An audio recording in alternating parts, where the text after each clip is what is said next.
Hello and welcome to an episode of Brew Talk. This is going to be the first episode and there's going to be many more after this. If I have a break in brewing, we'll go ahead and talk about general questions and general knowledge of things. So I have a few topics right here that I'll go over with y'all to maybe explain little different things. So let's go ahead and get that started. First things first, brew packs. When you do these kit and kilo type things. So certain ones, a lot of people are probably asking, well, why can't I not use just dextrose?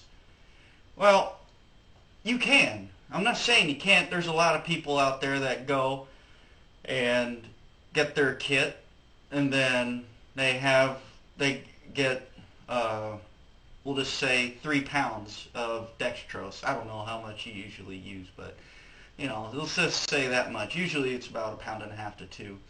But then they add all the dextrose and then you put in your can.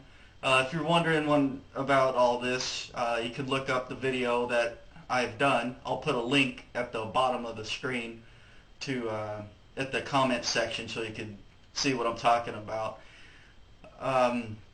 You put it in there and then you mix it all up and you ferment it out and you have a beer. And it's good. It's probably good, but here's the thing. This might be what the beer looks like.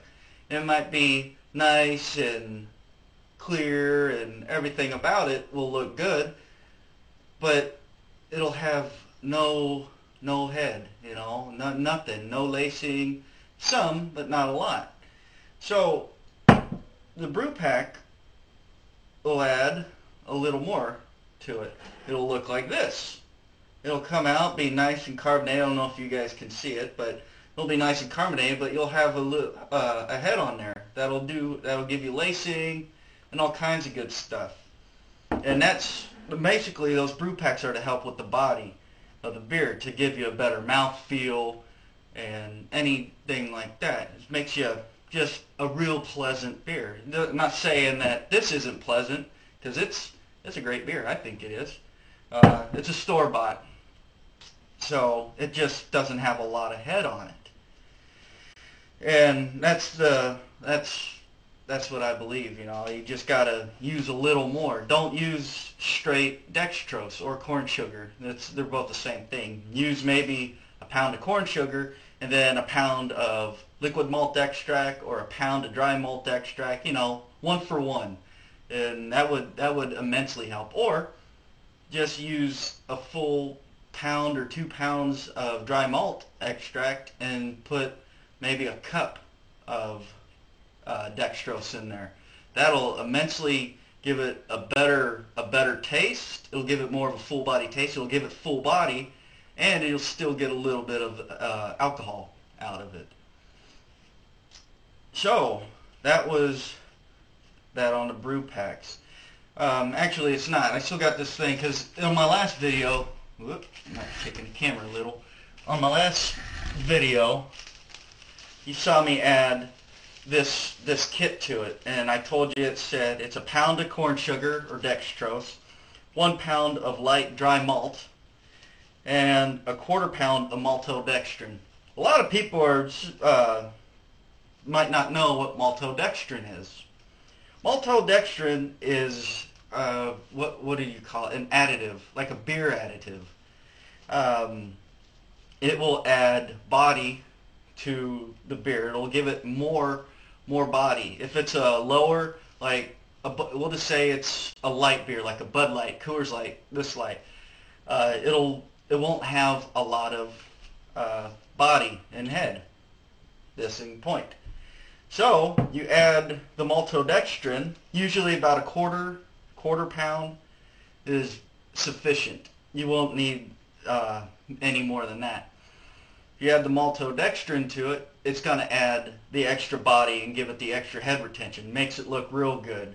It's going to make it, look like this. When you pour it out, it's going to be real frothy, real nice, look like velvet or meringue on top. That's what that maltodextrin is. It's just an additive to help out with the beer, to make it a little more little more good feeling, mouth appeal, mouth taste. Makes you feel good. Oh, I gotta take a break. I'm getting a little dry in the throat.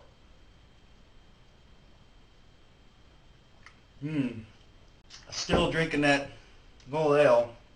I let it sit for a little while longer, and now the taste is out of this world. It is muy bueno, as some people would say. I just say it's really good. So, that's it with the maltodextrin. Okay, so the next subject that I got here is yeast starters. Some people might not understand what a yeast starter is. So you get all your stuff ready for brew day, and you have your yeast. It comes in a packet. It's just it's dry. Some people use the dry yeast. Some people use liquid yeast. It doesn't matter. Yeast to me is yeast. I usually use dry because it's cheaper and it still works. So you get your yeast out and you get brewing, and then you just sprinkle your yeast on there and just wait for it. It still has to wake up, and it takes about a day or two or something. A yeast starter is the day before, usually brew day. Usually the day before brew day, you get your yeast. You get, I believe it's some dry malt, and it's also dry malt, water, and yeast. You're going to make like a mini wort out of it. And you're going to put the yeast inside there. And you're going to let it start fermenting that little mini wort that you've made.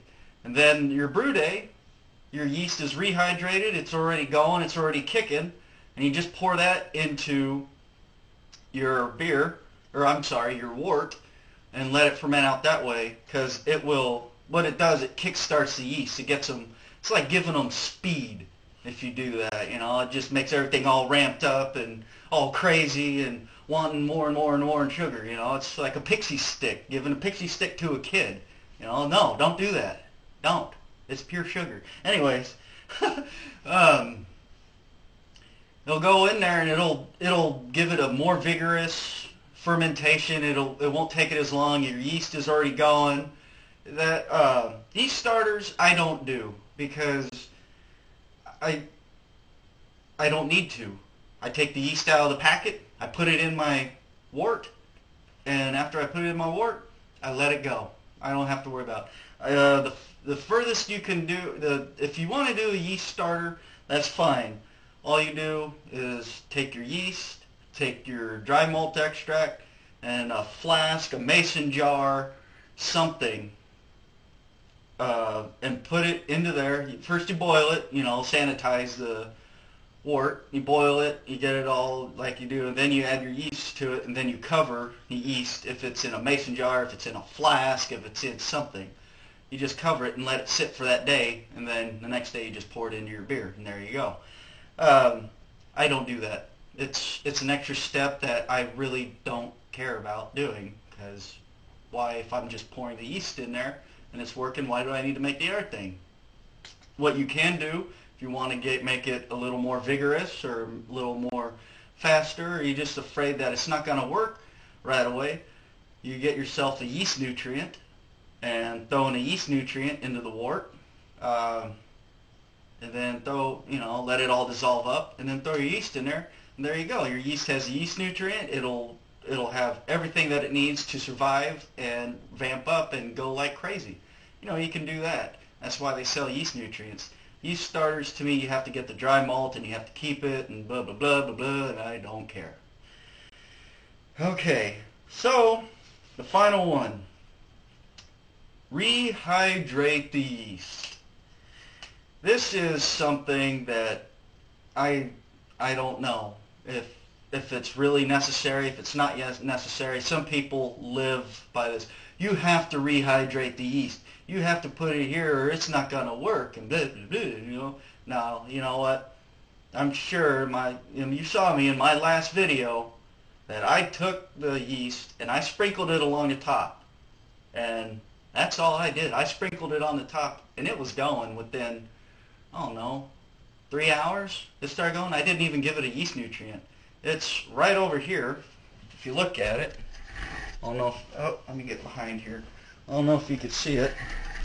That's the Coopers right there. Ooh, that's the Coopers. And it is going. There's no problem to it. I didn't rehydrate the yeast. I just dumped it in. So, I don't think you have to do it. You know, they got all kinds of yeast out on the market. They got the liquid yeast. They got the dry yeast. The liquid, they got the yeast that you slap it and the damn bag goes, and then you pour it in and it comes with you. You know what? To me, that's all unnecessary.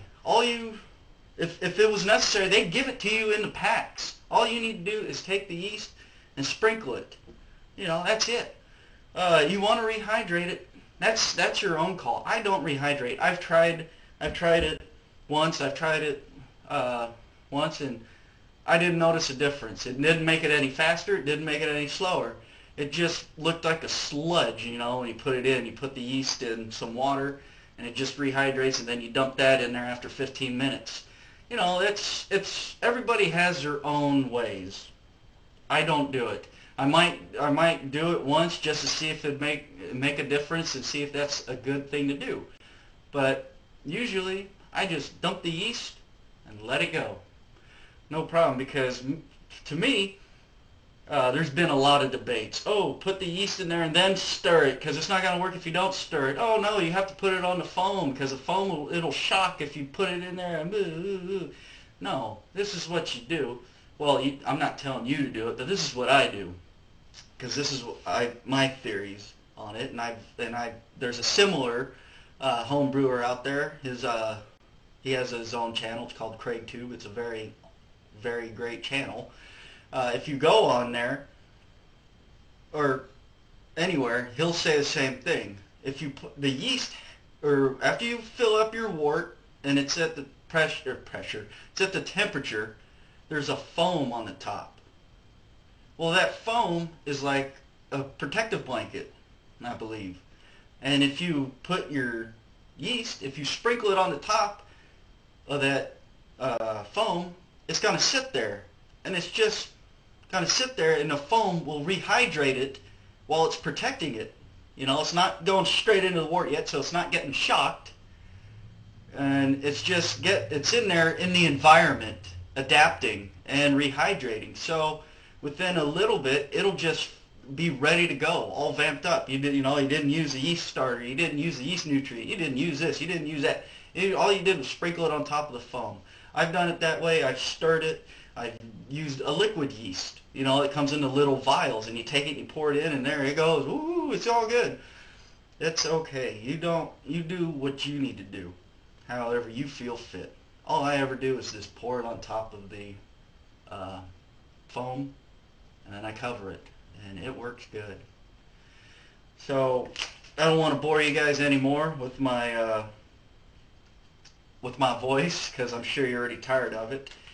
But that's all I thought we should talk about today. Brew packs, yeast starters, and the rehydrate of the yeast. You got any questions, go ahead and throw it in the comment section. Tell me, and I will answer it back when I have the answer. So yeah, have a good day. Thumbs up if you liked it. Subscribe to the page, because I got plenty more videos coming out.